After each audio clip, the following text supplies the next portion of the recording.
The problem is not that there are not enough lions. The problem is that there's not enough lion habitat. I just looked at him, I said, "What'd you think of that?" And he was like, "That's the hardest thing I've ever done in my life." And I was like, good, because I thought I was starting to become a pussy or something. We probably wouldn't want a bunch of mountain lions walking around in our backyard eating our pets if there wasn't a reason to keep them there. It's a different kind of hunting show. Not all the episodes have hunting. There's a very heavy conservation component. Hi, this is Dan Cabela, and I'm the executive director of the Cabela Family Foundation. You're listening to the Wild Initiative podcast. Put down your latte and pull on your boots. There's a lot of people that can pull the trigger on an animal, but they don't know what to do with it after. If you would have told me that a stupid turkey was going to make me get that excited, I'd have told you were crazy. It's just a skill that you have to perfect over a lot of years. Hunting is a tribal activity. We've lost the tribe. We can't even hunt together anymore. Well, the people that are anti-hunting are usually pro-abortion. So kill the people, save the animals. I just remember riding my horse back to camp with the northern lights and the moose behind me, and I'm like, this is why I've done this. This is as cool as an experience as I will get. Hi, this is Jim Shockey. This is Sam Sohol, the public land bus guy. Hi, I'm Kimmy Greentree. Hi, this is South Cox with the Western Bowhunter Podcast. Hey, this is Ben Dedamonte, a.k.a. Shed Crazy. You're listening to The Wild Initiative. Hey, y'all, welcome to another episode of The Wild Initiative, brought to you as part of the Waypoint Podcast Network. All right, y'all, hopping on to today's episode. Super excited to have Dan Cabela, Executive Director of the Cabela Family Foundation, here on the podcast with me. We went back and forth for a while with some scheduling, but we're finally able to get it done. Dan, I'm so glad we were able to sit down and have this conversation. I am as well. I do apologize for rescheduling a couple times. Wasn't intended, but I'm looking forward to this morning. Well, I'm more than happy to have you on. Like I said, I always like to kick things off with a little bit about yourself, who you are, but especially from the perspective of how did you get introduced to hunting and the outdoors, and really what grew that passion for you? Well, I've kind of been surrounded by that my whole life. My father started Cabela Sporting Goods in 1961. And so, that's always kind of been around me since from birth, really. I was born 6 years after they started the company and started hunting very young. When I was younger, we mostly hunted waterfowl and upland birds. I don't know the exact year that I started going with the older guys, but I would guess, I was probably 5 or 6 years old. And we would go out and we'd hunt geese, and I'd have my little Red Ryder BB gun while they had all their shotguns. And, it was always great, the camaraderie with all my uncles and my dad and his friends and my older brothers. And we'd pull back the lids as the geese were starting to set their wings, and everybody'd start shooting, and I'd shoot my one-shot BB gun, and everybody be like, "Great shot, you got that one." I was going to say, you're convinced that you're the one that took out that one goose you're aiming at. And it took probably 15 years to realize that wasn't the case, but that's kind of where it all started. I really didn't start my big game journey, in full force, really, probably till I was in my early 20s. So mostly I hunted ducks, geese, doves, did a lot of fishing. And then I moved to Texas. I went to the University of Texas, and there was a lot of hunting opportunities in Texas, a lot more than Nebraska, and, started doing a lot of whitetail hunting. And the next thing you knew, I was deep into it and doing it all the time, and still am. So would it be fair to say that you have also a huge passion for Africa and hunting out there as well? Absolutely. I don't know how many times I've been to Africa, but I know that from 2000 to now, there's only been 2 years where I haven't done at least one trip over there. One was COVID, and the other is actually this year. So twice in that span. So what took you from this kid that's hunting small game and waterfowl and upland game and, chasing whitetail and all that, to this passion for Africa, for going abroad, and for the conservation that comes along with that? I would say my folks, really. I resisted it for a long time, to be honest with you. I just thought I was a deer hunter and like hunting in North America. And they kept inviting me to go and telling me how much I was missing out by always refusing. And then I finally decided to go on a trip to Zimbabwe. My wife and I went, and it was a life-changing experience for sure. I mean, like I said, that first trip, I just kept going back, and I'm still going back. It's an incredible place. It's different. You know, every country is a little different. But when I think of hunting over there, you know, people always ask, you know, what is your favorite hunt that you've ever done? Well, I can't really answer that. I mean, I would say I've had favorite moments. You know, when you do a really difficult hunt, that I think rises up on your list of hunts, but it's different. You know, you really remember that hunt because it was difficult. When I think of Africa, it's not that it's difficult, it's that it's fun. I mean, they're fun hunts, you know, they're social, you're with people, you split up and go hunting during the day, you come back together at night and have big meals and drinks and hang out and tell everyone what you did that day. And I think the funnest hunting I've done is in Africa. I'm not saying those are my favorite hunts, but they're the funnest. You know, I really get that. And I've never been to Africa. That's not my passion. And what I would love to go out, and one of these days I know I will. But, you know, my passion's always been the North American big game. That's just what I'm obsessed with and where I want to hunt. But it wasn't until I went down, it was actually in Texas. I went down to Tim Fallon invited me out to FTW. And I went down, and he kind of gives you the full kind of like African hunting lodge experience when you're down there. And, you know, like you said, you all go out and you do some hunting, you know, with their guides, they're your PHs out in Africa, and you come back and you have some drinks and you sit around and you talk about what you did during the day and you laugh and you have a great time, and then you go out and do it again the next day. And I was like, I get it now. Like, I mean, it's only a small sliver, I'm sure, of what it's actually like out there. But I'm like, I get this experience. And I've always been the type of person where I want to have all the hunting experiences I can. I don't care, again, like if it's archery hunting, you know, running elk in the mountains by myself, or if it's going down, to a high fence ranch in Texas and getting a chance to have this cool other experience. I want to have as many hunting experiences as possible. I would totally agree with that. And I think we have a lot in common there. I feel the same way. One thing also, I think that, you know, I'm going on a doll sheep hunt here in a few weeks. And, you know, that's basically going to be me and one guy, you know, for 10 to 12 days, which is cool. And it's somebody I know, so it's going to be great. But in Africa, you know, sometimes we'll bring 20, 30 people, you know, so it's a totally different deal. You know, it's much more social. You've got, you know, usually with our family, there's sometimes 3 generations of people present, and it's really a lot of fun, and you get to spend quality time when you're hunting and even when you're not hunting. So, you know, I kind of cherish those moments. You know, that's such a huge thing, getting to have all those generations together and hunting together in that community and keeping the family together in that way. That's really, really exciting.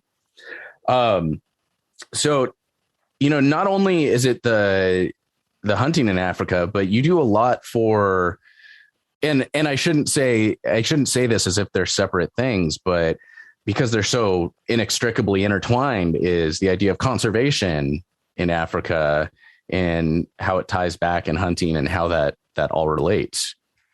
You do a whole lot. The Cabela Family Foundation does a whole lot for conservation out in Africa.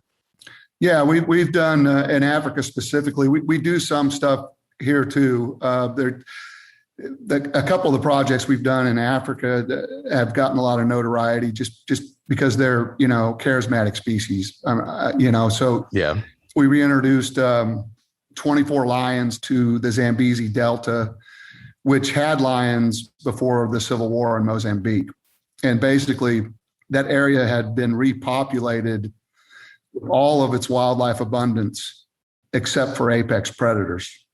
the apex predators never recolonized that area. Most everything was poached out during the Civil War, but all of the antelope came back there, and they're record numbers now, but no lions per se. So we decided, there was 2 million acres there.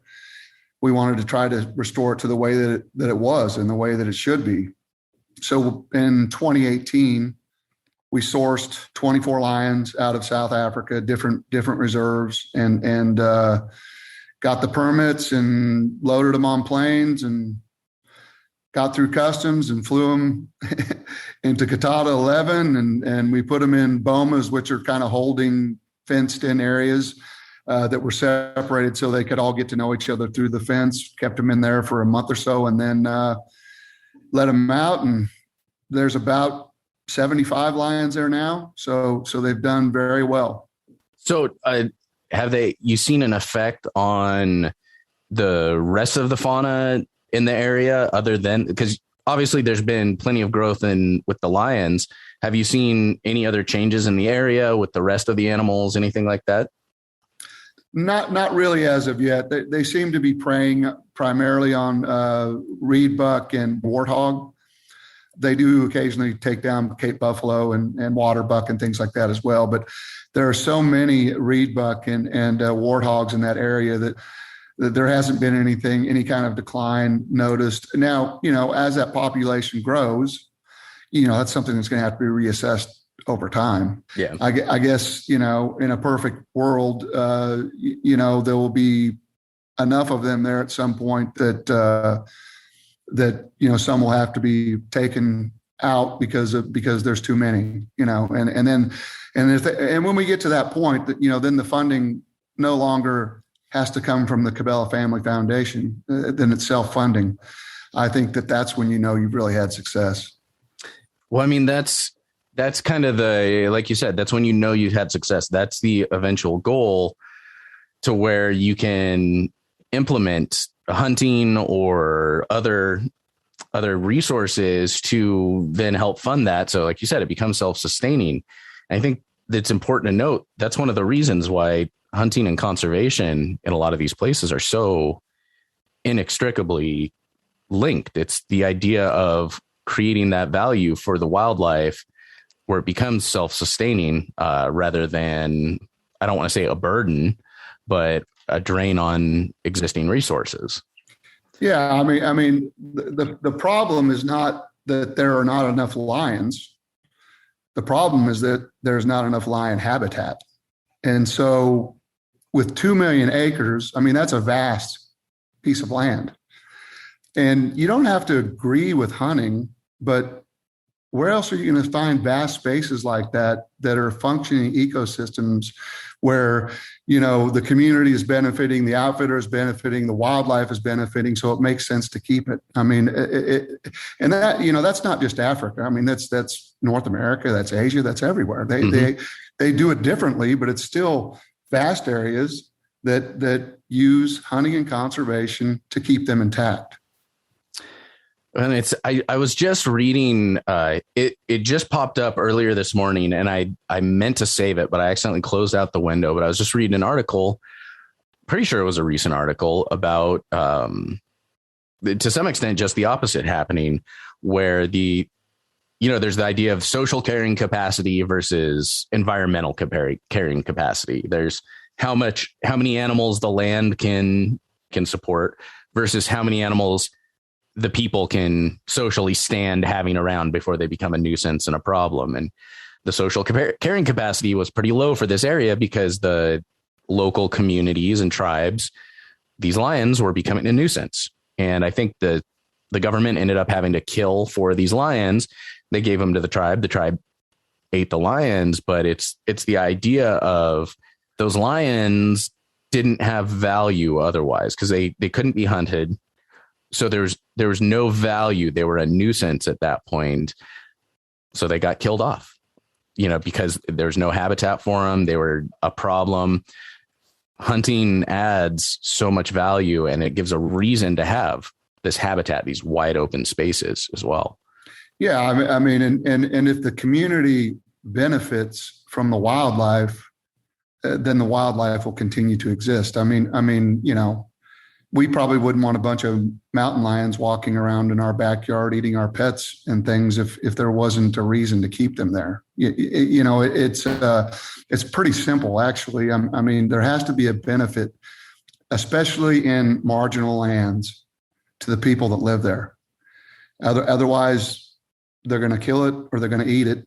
That's how they will get the value out of it. But if you make it an impact on them, and they have, you know, some sense of ownership in the whole thing, then that wildlife will flourish. And I think that model can be applied in a lot of places. And in the places it has been applied, it's clearly shows results. You know, you compare it into a lot of these places where it's very similar to the North American model, where hunting, the money from these hunts goes back into conservation and protecting habitat into those local communities as well, turning those people that may be poaching those animals to put food on their plates or clear out habitat so they can farm there, turns those same people into advocates for that wildlife and protectors of it. And you see those results across several countries in Africa, here in North America, in a lot of places with similar systems. And then you see countries just a few hundred miles away that should, in theory, have this same amount of wildlife, but they've banned hunting and they protect these species. And there's almost no wildlife outside of those preserves. It's just all decimated. No, that's true.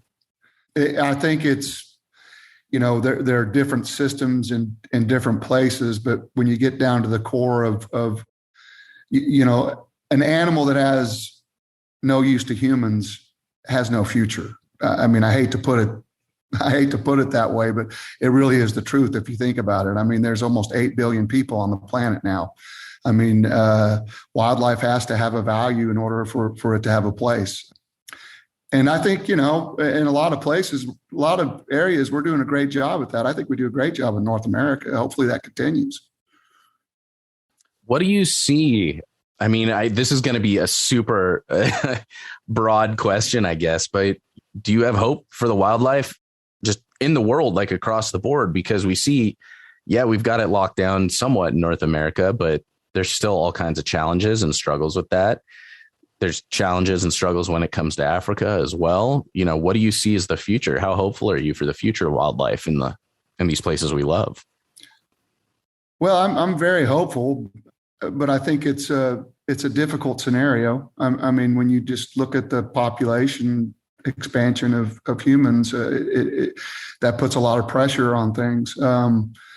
And I don't know that there is an answer for any of that other than trying to preserve the places that are still there. You know, I don't think in our lifetimes most of this is going away, but, you know, you got to wonder in future generations, and like I said, marginal lands. I mean, that's where the biggest population explosions are. So more people, less food, it definitely has impact.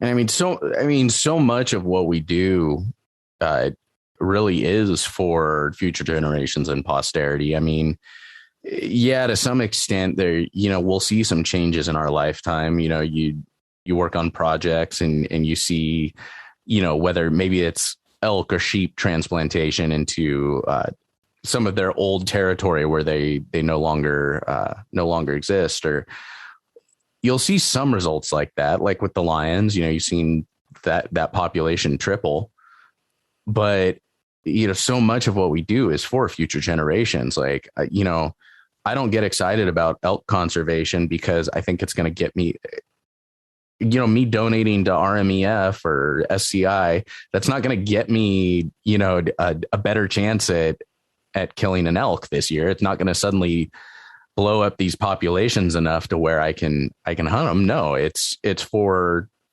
50, 60, 70 years down the line, you know, when my kids are old enough and hunting, or if I have grandkids someday, you know, if they're up and hunting, so they can experience these same things and hunt these animals. Absolutely. And I think that the vast majority of us feel that way. I mean, passing it down is just so important to our community and our heritage, really. And I think that, I'm pretty optimistic about this stuff. I mean, I really love doing it. So, I mean, but to me, I feel a sense that there are changes happening. It just feels that way to me. Things I've read, things I've followed, projects that are going on, even things, different governments and things that are happening. It feels like there is a little bit of a swing all of a sudden. I think the timing is very good right now for hunting and wildlife. I think we're at a point right now where a lot of people are actually wanting to understand more of why we do this. I think we went through a period not long ago where people were pushing us off, but I think minds are starting to open up and change is happening. Well, I think there's a huge shift in hunting media where, I'm sure you grew up with the whole ordering Monster Bucks VHS tapes, and it's just like kill shot, right. Like the big bucks, and which is awesome. And I always say, don't get me wrong. Like, I love hopping on YouTube and watching like a compilation of elk just getting laid out. Like, that'll get me pumped up for the season. But there's been such a shift in media in telling the whole story and people being interested in the whole story and the struggle and the realism of hiking through the mountains for 10 days and maybe seeing an elk, maybe not, or, what you do with the meat afterwards, the processing, the pack out, the sharing that food with your neighbors or the community. There's so much sharing of all that information that I think there's more to cue people's interest. I think you're right. And I think the problem is for people that, are a little older like me, is that we took for granted that people just understood all that. It's pretty simple stuff that we've always done. We've always eaten the meat. We've always shared the meat. We've always worked hard for our game. You fail a lot more than you succeed. And I just think we took for granted for a long time that was understood. And I think at one time it was, but over time it became more about, well, like you said, more about kill shots and big bucks and trophies. And when you watch that versus say, some random guy out in New Jersey or something, when you watch that, you understand a lot of the work that did go into that. Whatever that 5-minute clip of the deer coming in and, he takes a shot and the heavy breathing and excitement afterwards, and they go and they take the picture. You understand you've seen everything that comes before that, comes after it. So it doesn't need to be explained to you. And I think it's like you said, so many people have taken that for granted that you just assume everyone knows that versus, homie in New Jersey, he's never experienced that, never seen that. And that's, there's nothing wrong with sharing those, but the audience has expanded and changed. Right. So, if you take a person who's never hunted and they're watching a show that's 30 minutes and 10 minutes of it are ads. So you got 20 minutes. It's probably a 3 to 5 day hunt, but everything happens in 10 minutes. And so it appears that it's different than what it really is. I'm not saying I've never had a hunt that went quick. I've had several hunts that went quick, but I've also had many that didn't go quick and many that were failures, which is fine. Any day in the woods for me is a great one. Whether I succeed or don't. I don't know if I've ever had a bad wilderness experience. And I've had some rough ones, but that doesn't mean they were bad. They were great afterwards, after I could get home for a couple of days and think about it. Type 2 fun. It's my favorite phrase is type 2 fun. It's only fun when you get out of there alive. Yeah, there's been a few where I've said to people, I can't believe I just paid for that. So, in your type of hunting, then I'm sure you've run into some, to put it mildly, puckering experiences on a hunt. Have you ever had one of those, oh shoot moments where you're like, I'm not sure how this is going to turn out. Well, I don't know if I've had the most dangerous situations that I've been in have been more weather related and things like that. I've had some close encounters with lots of animals, but I wouldn't say they were overly dangerous. But I have been in some pretty serious weather situations where you're just like, wow, I mean, what am I doing? Why am I here? And what did I pay to come do this for? But then, you get home for a month, you're like, that was actually really cool. I learned a lot about myself through that. So like, for example, what's one of those situations where you really feel like you kind of discovered something about yourself because of a hunt that may not have been fun in the time? Well, one particular hunt that comes to mind, I did a moose and grizzly combo in Alaska a few years ago. And it was actually a very successful hunt, but most of the time we didn't hunt because the weather was just, brutal. Wind blowing 80 miles an hour. And I think there was one period where, we maybe came out of our tents once to eat per day for like 3 days because it was just so brutal. You couldn't even come out. And everything's floating in the tent and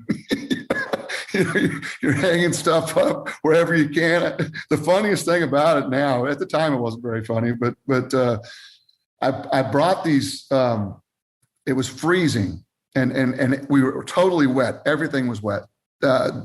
In that kind of environment, I don't think there's anything made where you don't get wet. So everything you had was wet.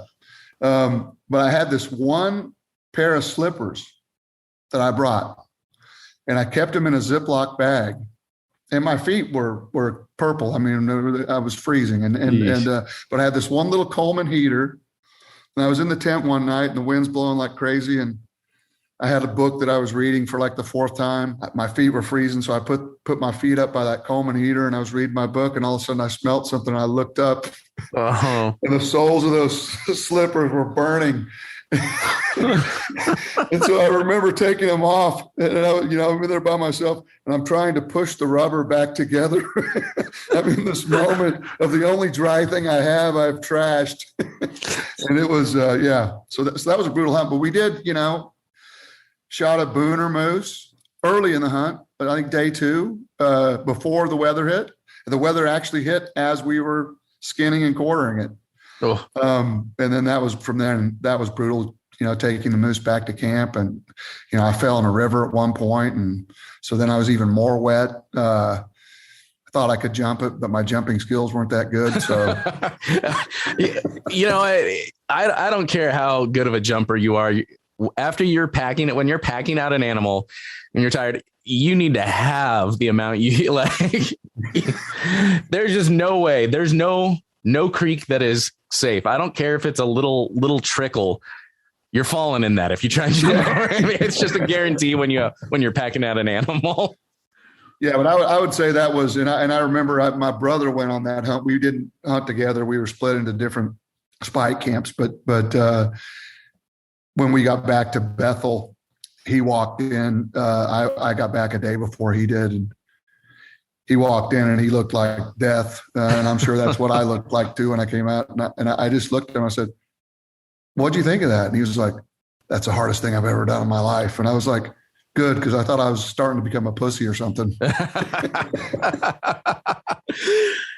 mean, it's one of those fun things that I've talked about before. You never know what you're capable of until you hit your top limit. And I've started getting better about saying that's the hardest thing I've done yet, or that's the most difficult thing I've done so far, because, there's always something else to try. There's always a new adventure, right? Right.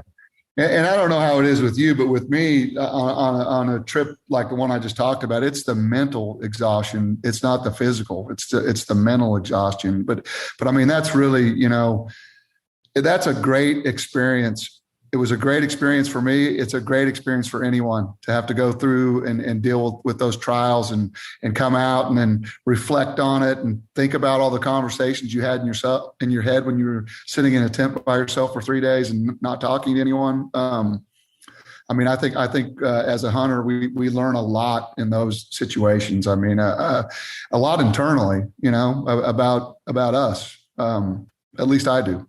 Well, I mean, think how much that affects and can improve the rest of your life.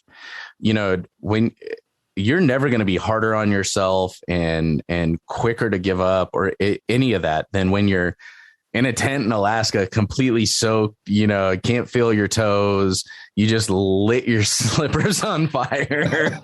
And, if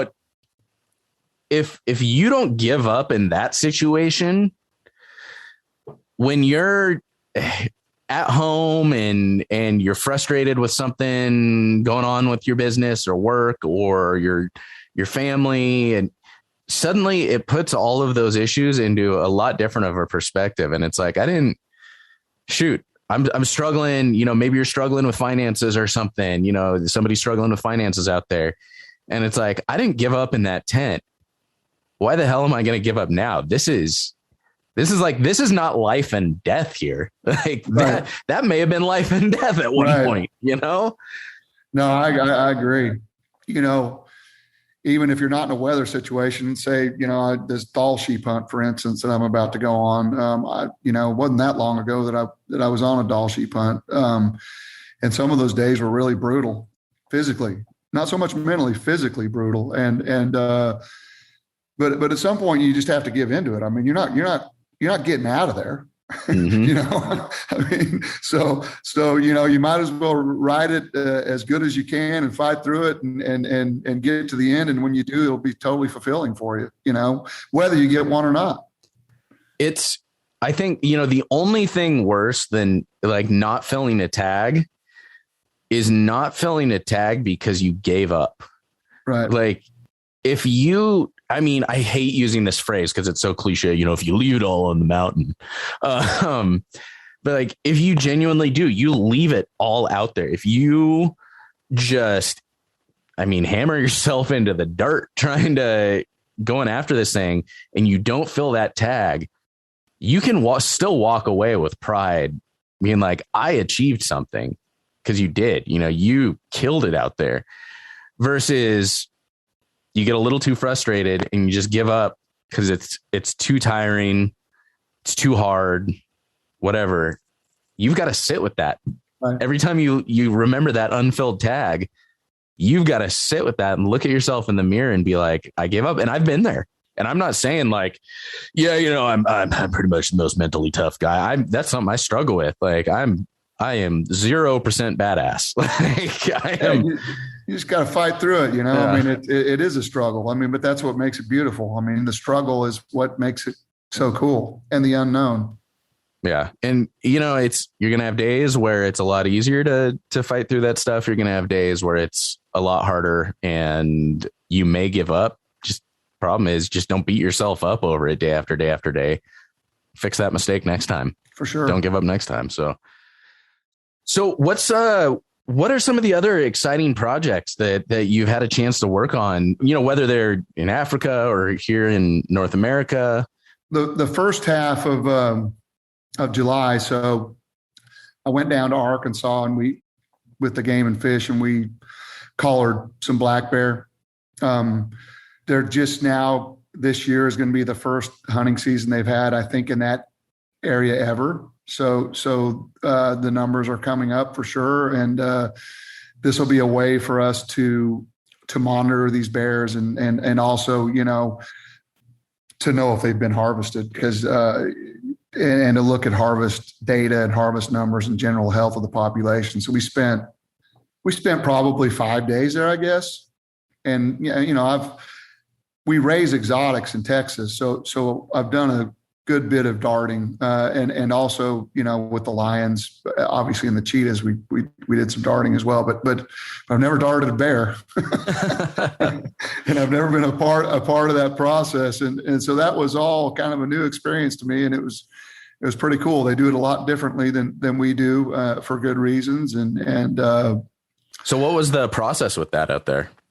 Well, they use these heavy gauge snares, but they're totally safe. So they don't damage the bear at all because they're not a thin wire snare. They're a heavy gauge. Mm-hmm. And they put out baits, and then there's game cameras on all the baits. And, when one gets caught, you immediately go out there and knock it down. And if it's a female, you put a collar on. And if it's a male, you ear tag it and let it go.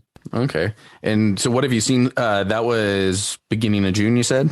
No, beginning of July, just a couple of weeks ago. Oh, okay. Okay. So yeah, so this is brand new, and they're opening up that first season. So you're going to be probably seeing some stuff moving around, some stuff happening. And then seeing the data long-term, we'll follow up with that just to see what's going on.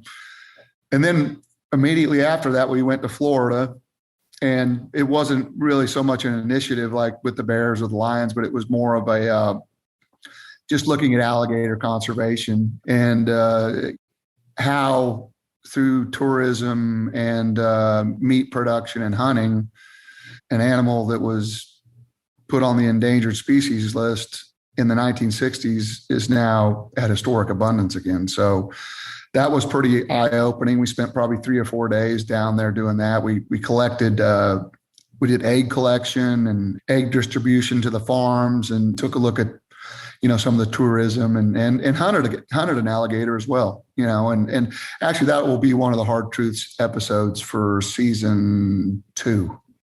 That's one thing I never realized alligators were put on the endangered species list. That was one that I never had any idea.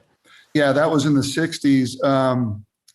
And it's a little controversial depending on who you talk to. Some people don't think that they ever should have been put on, but I think it's a remarkable story because they weren't on there very long and they took them off. They don't normally take animals off once they get on there. So the alligator is a huge success story, and it's definitely a North America icon.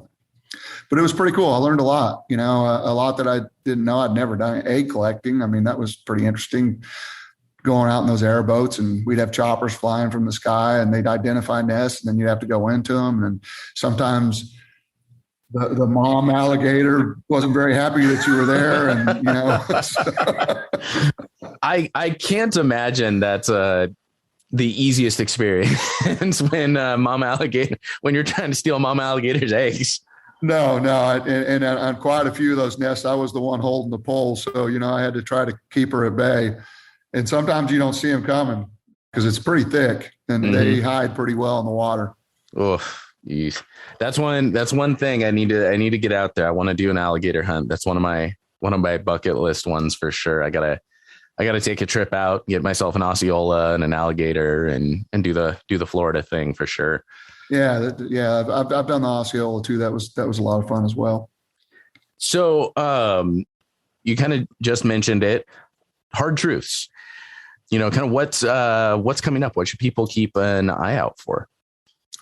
Well, the series is going to launch on August 20th, and it is going to be on a major network. I cannot divulge that information because it's supposed to be timed at the beginning of August. But it's a different kind of hunting show. Not all the episodes have hunting. There's a very heavy conservation component. I mean, I would say that, they're 30-minute shows, and the actual hunt in one of those episodes might take 3 to 4 minutes. And then the rest of it is more about everything from why the species is important and what it means from meat production to, reintroducing lions and cheetahs and moving sheep. And, so they've all kind of got this conservation component. And then many of them have a hunt as well, because that's part of the conservation story too. That's awesome. And so we can't talk about what network it's going to come on, but what's the date it's coming out again? August 20th. will it be announced on socials, everything? Where should people keep an eye out for that? Yeah, we'll announce it on social. There will be traditional press release as well, and the network will be doing some promotion. So we're very hopeful that it's a success. I think I think the timing is good. I think this is the kind of thing that a lot of people who don't know what we're about are trying to learn. And I think we have put a lot of effort into showing that in this series. That's awesome. So, I think a lot of the times people ask, okay, how can I get involved in conservation? And I think the easy token response is to be like, well, join conservation organizations, become a member, donate, kind of get involved that way. And I think it's an easy token answer to say that for a lot of people. But say somebody wanted to really get involved in a more hands-on way, conservation here in North America, conservation in Africa, get involved in some of these projects. What's a good way to really more tangibly get involved? Well, on a local level, I would say that it would be, you could volunteer. I mean, there's lots of, in Texas, there's lots of whitetail capture and things like that. There's tons of exotic capture. I mean, which, it's not a North American animal, but it's still, a great experience to be involved in. I think on those levels, or even if you want to break it down even further, I mean, for younger people, get in 4-H or join, the Boy Scouts, different wilderness conservation-based programs. I do think there is value to getting into organizations. It's just an indirect value. You don't necessarily feel that, but there are projects that happen all over the place. I know that we're doing a sheep study the first part of August, and I know that because I've read the documents, there's people that will be there that are more like volunteers that will be part of the process. So I don't exactly know how to tell you how to connect those dots, but I think that they're there. And then I think even just getting out and hunting, obviously hiking. I mean, all of those things. If you're paying for a park sticker, I mean, you're doing something for conservation for sure. Once again, it's an indirect thing, but it is a real thing. And I think the disconnect comes so often from like, okay, I joined, the Mule Deer Foundation, and I paid my yearly due. I got my, my free pocket knife or whatever. Awesome. I'm doing conservation. It's like, okay, yeah, kind of, in a loose sense of the term. But I think the disconnect so often comes from, we don't then follow up. We don't find our local chapter. Right. We don't reach out to the people. We don't, ask them what they're doing, where the opportunities are, or we just find one organization to become part of. And you don't necessarily have to be a member of the organization to reach out and see if they have any projects, if there's anything you can work on, if they can help.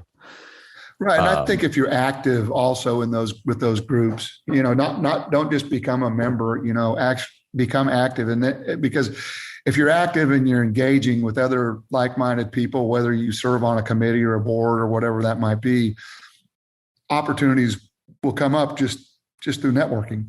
Mm-hmm. I mean, there's a lot of that happens, a ton.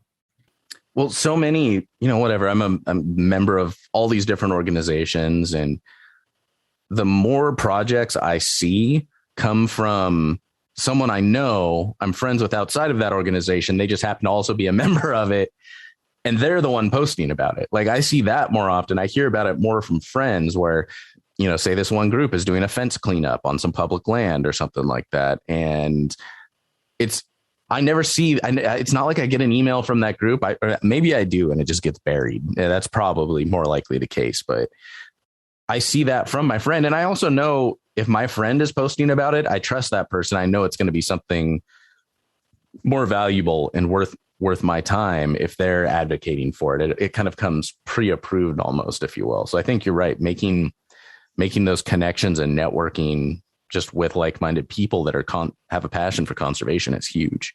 Right. And then by your friend using that social media platform to show that conservation work, he or she is certainly not only hitting hunters, which is great. And that's a very powerful aspect of social media is it gives you the ability to actually show the good work that's being done. And, it takes a few minutes and it's free and you can have real impact.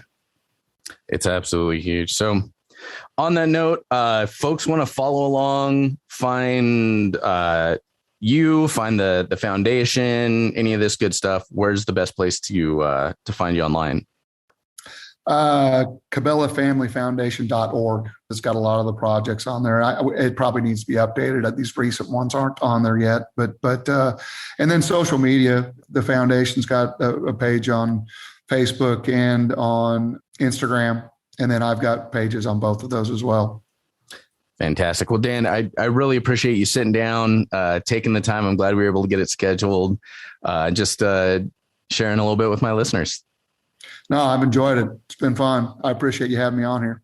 All right, y'all. That'll do it for this episode of The Wild Initiative. Make sure to check out the show notes page at thewildinitiative.com. Get links to everything we talked about in today's episode. Big thank you to Dan for taking the time out of his day to sit down with us. Make sure you give Dan and the Cabela Family Foundation a follow on social media. Check out the website. Also, make sure you head on over to iTunes or Stitcher. Give the Wild Initiative podcast a quick rating and review. Y'all, this is super critical. It's just a couple minutes out of your day, and it helps so much with visibility for the podcast. I want to keep releasing these, keep seeing the podcast grow, but I need your help to do that. So take a minute today, head on over to iTunes, Stitcher, whatever platform you're listening on, give a rating and review. We greatly, greatly appreciate that. Y'all, that'll do it for this week. Looking forward to next time. But until then, I hope this episode inspired you to get involved, get outdoors, and plan your initiative for the wild. Thank you for listening to The Wild Initiative. Please take a moment to leave a rating and review on iTunes or Stitcher, and head on over to thewildinitiative.com to get show notes, check out the blog, gear discounts, other podcasts from the Wild Initiative family, and more.